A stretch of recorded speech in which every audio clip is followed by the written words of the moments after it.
혹서기 휴식 기간을 맞이하여 좀 가볍게 입어보려고 했는데요.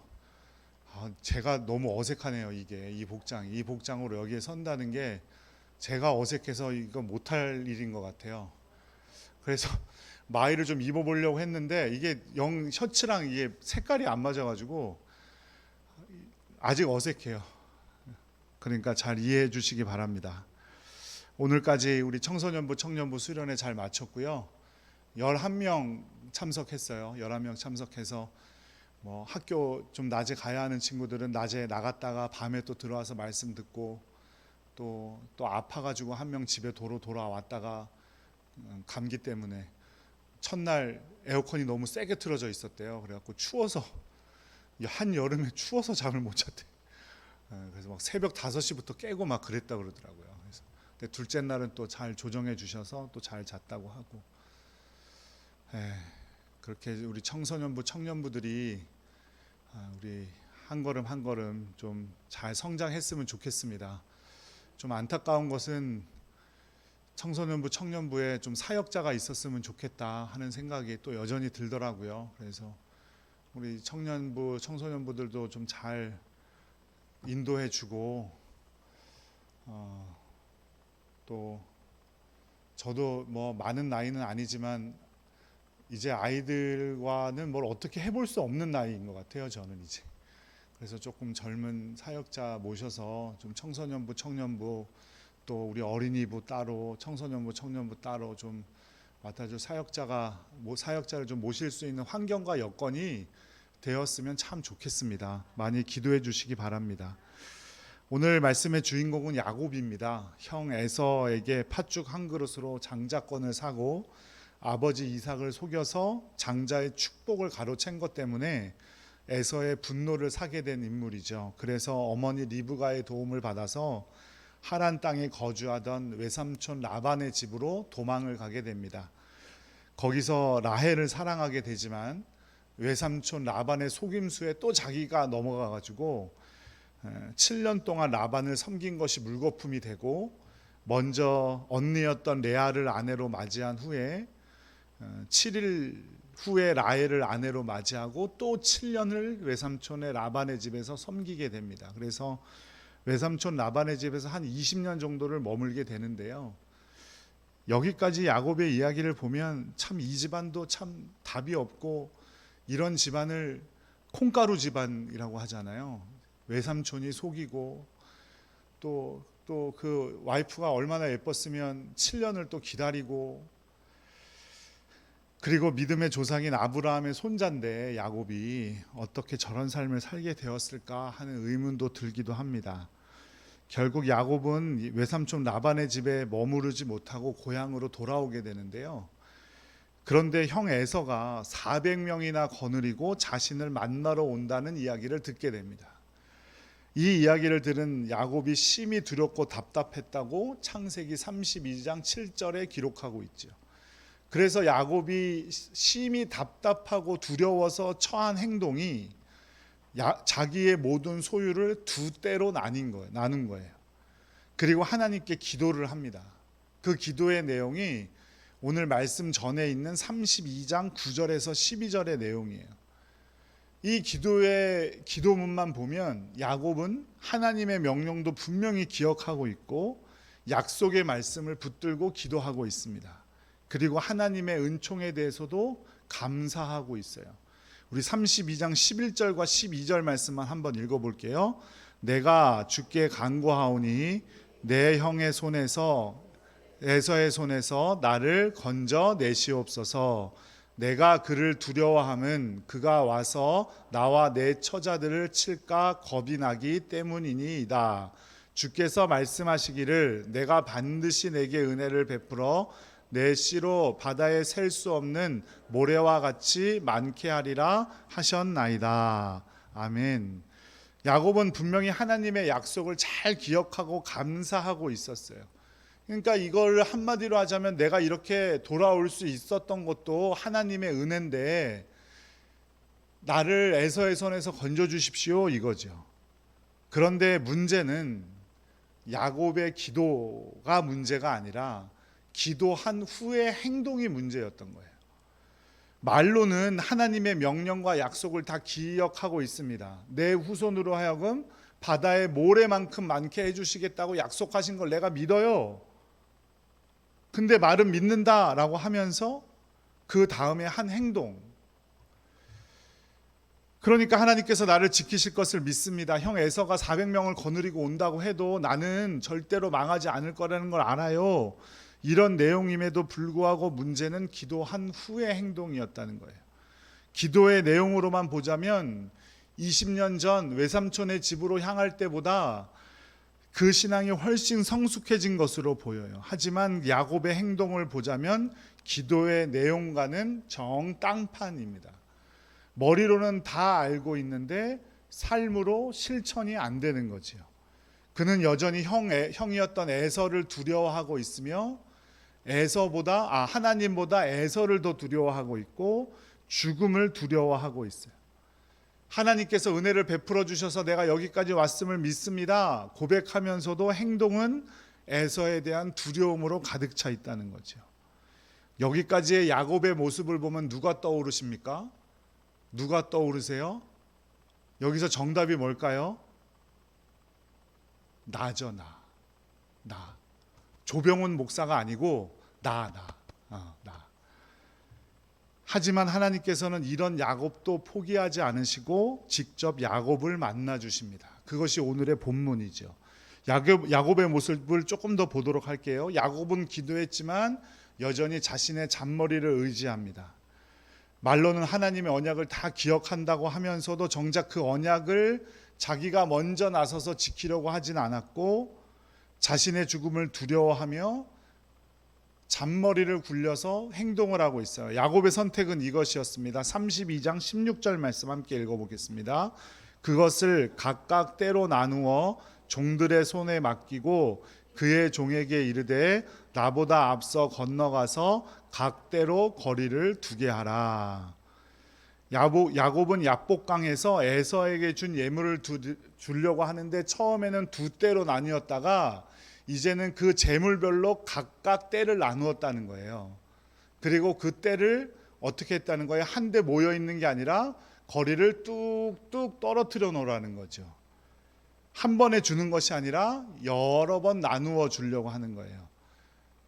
10번 찍어서 안 넘어가는 나무가 없다라고 하잖아요. 그러니까 형 에서의 마음을 그렇게 누그러뜨리려고 한 겁니다. 한 번이 아니라 여러 번 나누어 보내는 거죠. 그리고는 결국엔 어떤 선택을 합니까? 그날 밤에 자신의 재물과 종들만 건너 보내는 것이 아니라 야복강을 건너서 누굴 보내냐면 자기 부인과 11 아들을 먼저 건너가게 해요. 여차하면 자신은 혼자 도망가려고 한 거죠. 얼마나 약삭빠르고 비겁한 행동입니까? 자기 부인과 아들을 희생시켜서라도 자신은 도망가려고 하는 거예요. 야곱이 라헬을 얻기 위해서 14년을 희생했어요. 14년을 희생한 그 자기 부인보다 자기 생명이 더 귀한 거예요. 나는 안 그럴 것 같으세요? 사람은 다 똑같아요. 다 그래요.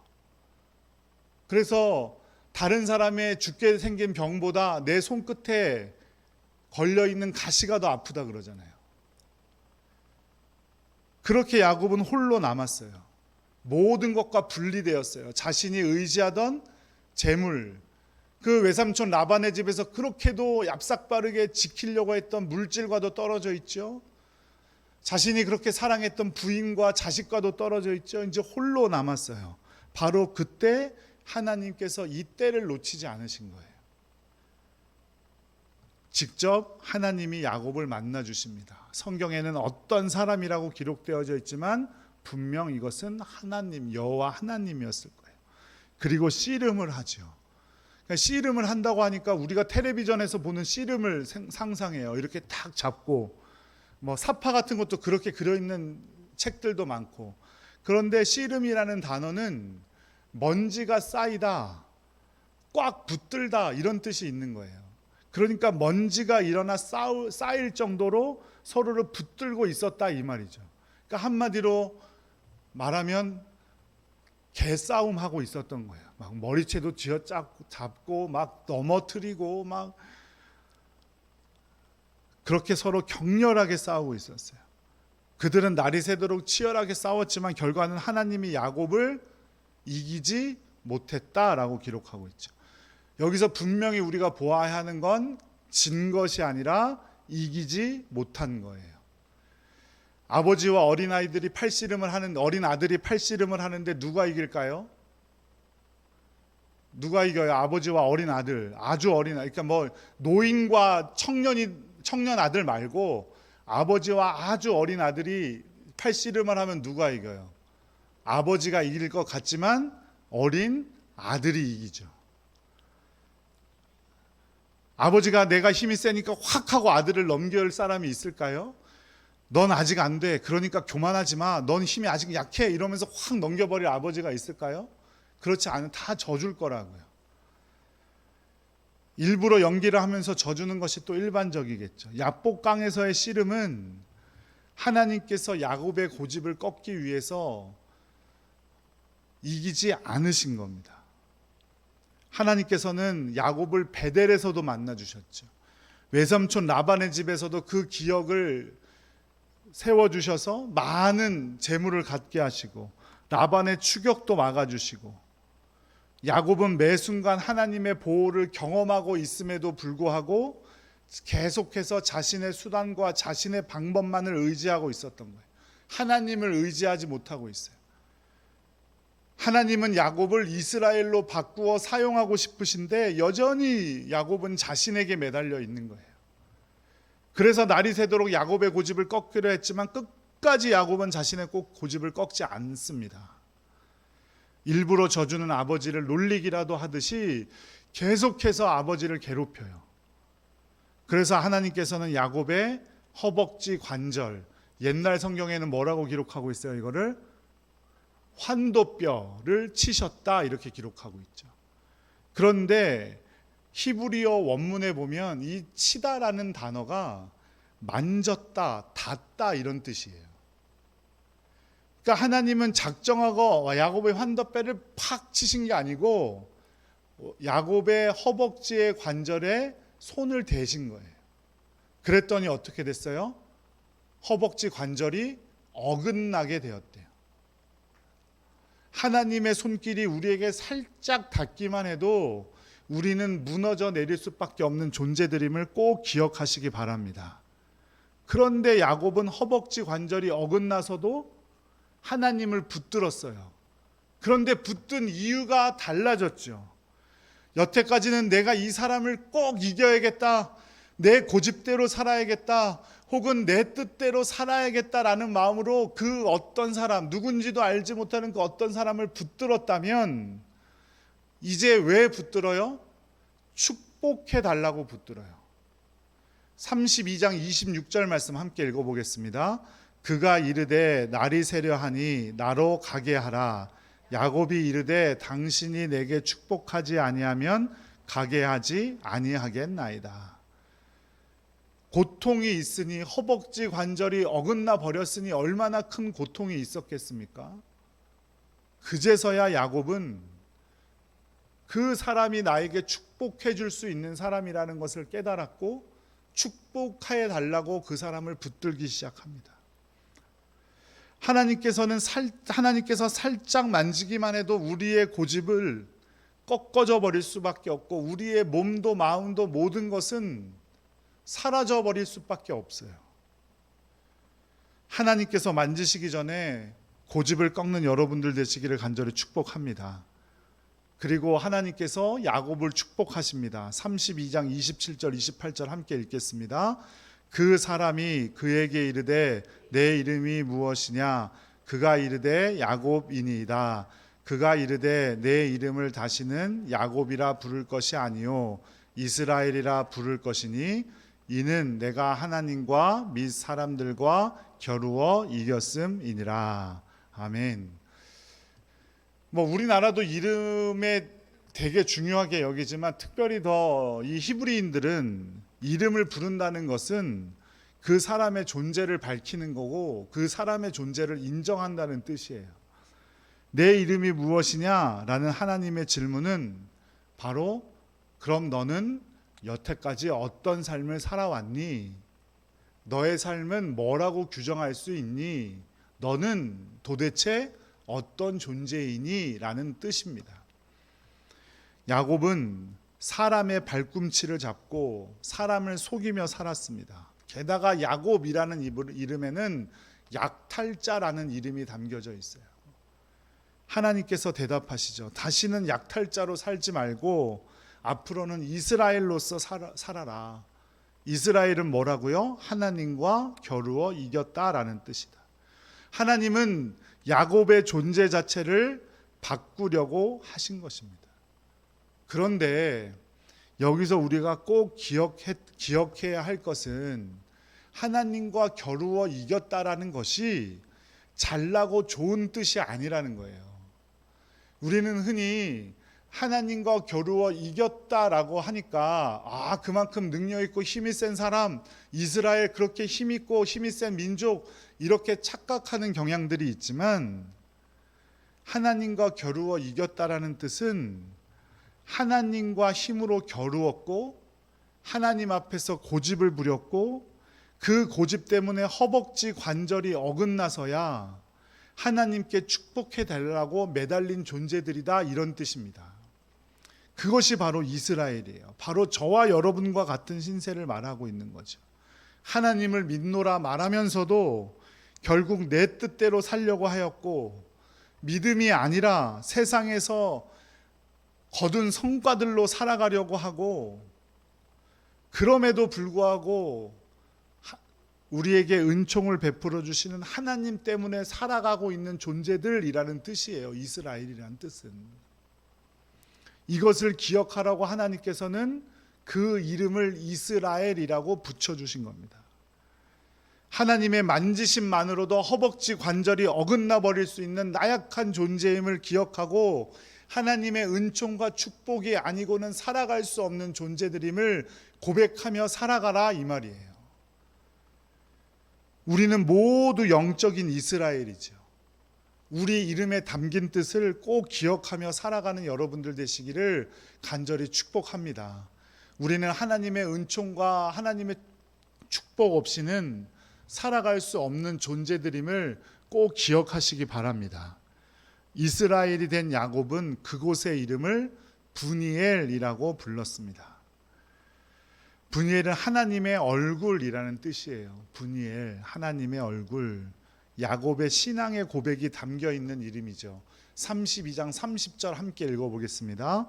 그러므로 야곱이 그곳 이름을 브니엘이라 하였으니 그가 이르기를 내가 하나님과 대면하여 보았으나 내 생명이 보존되었다 함이더라. 당시 히브리인들은 하나님을 직접 만나면 어떻게 된다고 생각했을까요? 죽는다고 생각했어요. 그래서 성막 안에 성소 그 안에 뭐가 있었다고요? 지성소.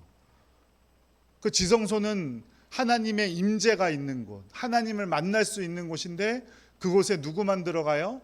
대제사장. 그것도 대제사장도 1년에 딱 한 번 자신의 죄를 온전히 정결케 한 후에야 들어갈 수 있었어요. 그렇지 않으면 죽게 되는 곳이었죠. 히브리인들은 그렇게 하나님을 만나면 죽는다고 생각했어요. 그런데 야곱, 즉 이스라엘은 뭐라고 그랬다고요? 내가 하나님과 대면하여 보았으나 내 생명을 보존해 주셨다. 내가 살아났다. 내가 하나님의 은총으로 죽지 않고 살아남았다, 이 말입니다.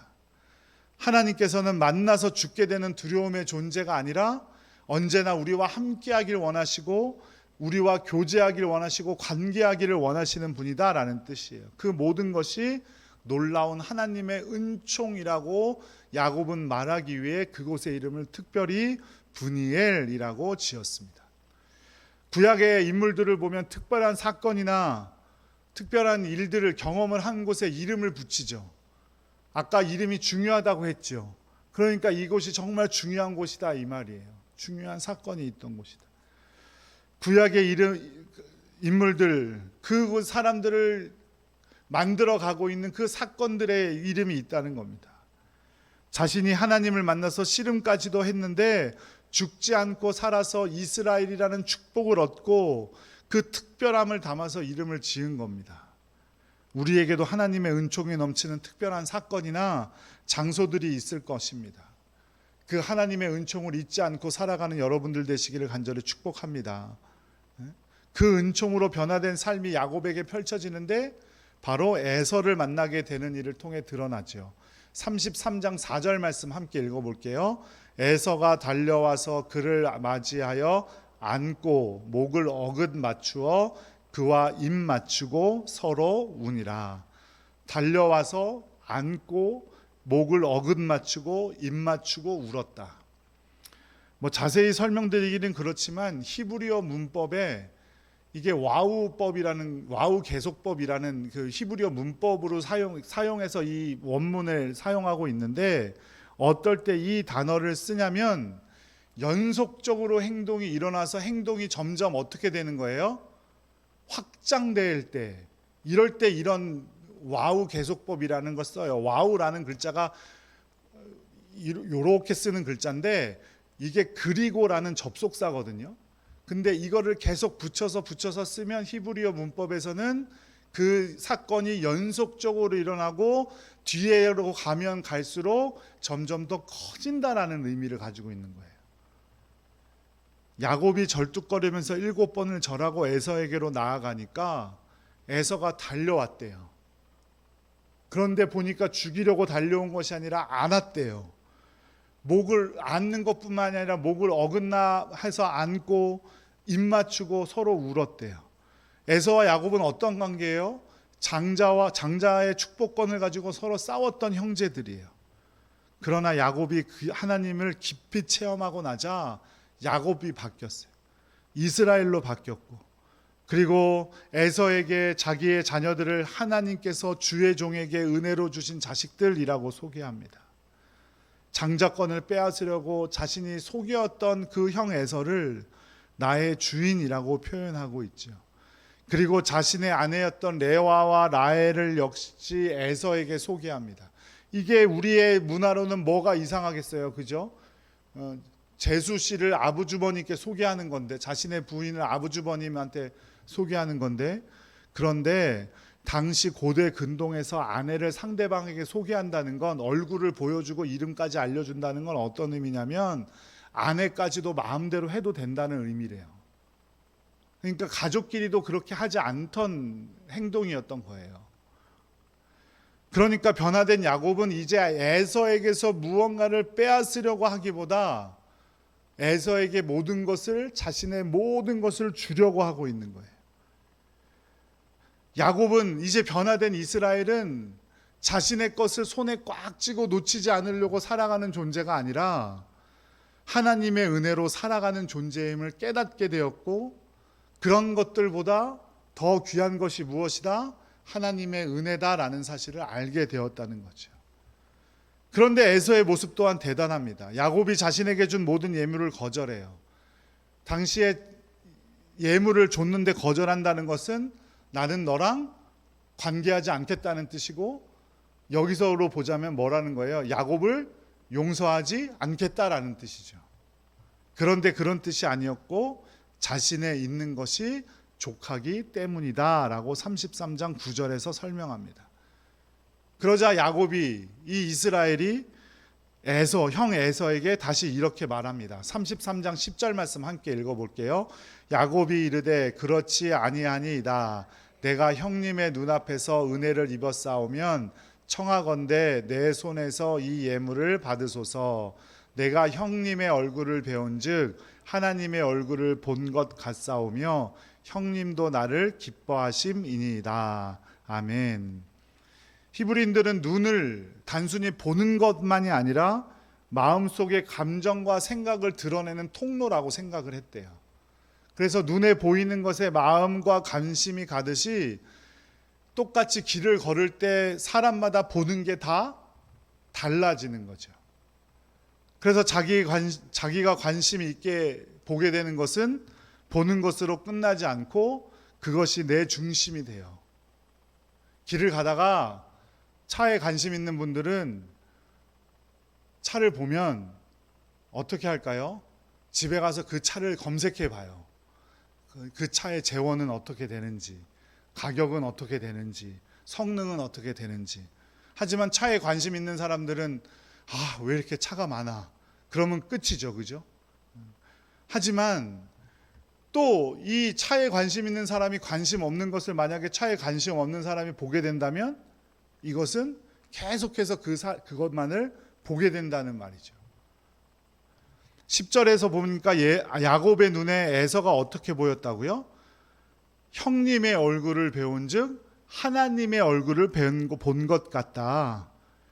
야곱은 에서에게 화해의 예물을 주는 것을 넘어서 그에게서 하나님의 얼굴을 보았고 이제 나에게 이런 것이 중요하지 않게 된 거다. 옛날에는 에서만 보면 저 장자권 가진 놈 저거 형 일찍 태어나서 형이지 능력도 나보다 없는 것 같고 저거 내가 탁 뺏어왔으면 좋겠고 실제로도 뺏어왔고 그렇게 살았던 이스라엘 이 야곱이 이제 그러한 것들이 나에게 전혀 필요 없는 것이 되었다.